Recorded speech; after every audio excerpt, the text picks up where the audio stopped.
অনেকে দেখতেছি আমার বিষয়ে অনেক কিছু বলতেছে যে আমি এন করছি তেন করছি, হ্যাঁ আমি ঠিক মতো আসতে পারি না, এই না সেই না, 1 ঘন্টা আগে কেন, এই এই সেই অনেক কিছু বলতেছে। ভাই এটা বাংলাদেশ, জ্যাম অনেক প্রচুর জ্যামে আমি আটকেছিলাম।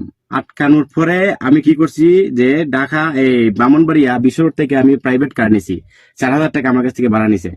নিয়ে তারপর আমি 1 ঘন্টা 15 মিনিট আগে, হয়তো এখানে 5-10 মিনিটের 4-5 মিনিটের এরকম একটা ব্যবধান থাকতে পারে, তবে আর এর বেশি থাকতে মানে ইম্পসিবল, থাকতে পারি না।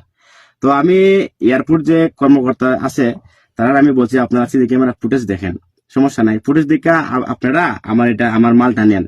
তারা কি বলছে আমারে যে এটা ক্লোজ হয়ে গেছে। আচ্ছা মানলাম ক্লোজ হয়ে গেছে ভাই, ক্লোজ হইতেই পারে, সমস্যা নাই, তবে আমার মাল আপনারা নিয়েন না, সমস্যা নাই, আমার মাল আপনারা নিয়েন না, আপনারা আমাকে নিয়ে যান।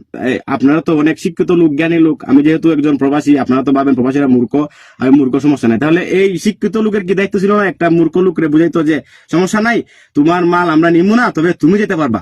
বলতে পারতো না, পারতো না। হ্যাঁ, এটাই হচ্ছে আমার মানে শেষ কথা।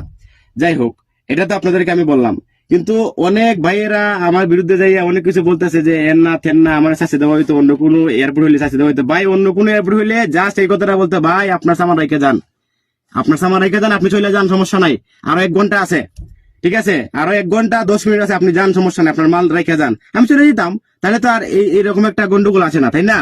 আর এই যে ভাইয়েরা আর বোনেরা আপনারা যে এগুলা সরাইতেছেন, আপনারা যদি আমার জায়গায় থাকতেন তাহলে এটা বুঝতে পারতেন। ইনশাল্লাহ আপনারা চিন্তা করেন না, আজকে আমার না, আমি তো 5 কাটে আসছি, সমস্যা নেই, কিন্তু কালকে কিন্তু আপনার, এটা আপনাকে মনে রাখতে হবে, এটা আপনাকে বুঝতে হবে। এটা যদি না বুঝেন তাহলে আপনি বুকার স্বর্গে বসবাস করতেছেন, ঠিক আছে?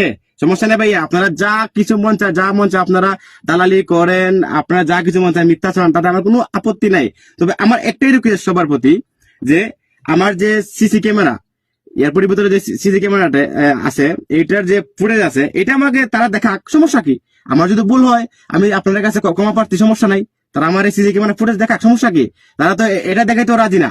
তারপর তারা আমার সাথে মানে আমাকে এয়ারপোর্টের ভিতরে অনেক হয়রানি করছে, অনেক অনেক অনেক। ভিডিওটা লম্বা হয়ে যাবে, ইনশাল্লাহ আমি পরবর্তী ভিডিওতে আপনাদেরকে সেটাও তুলে ধরবো ইনশাল্লাহ।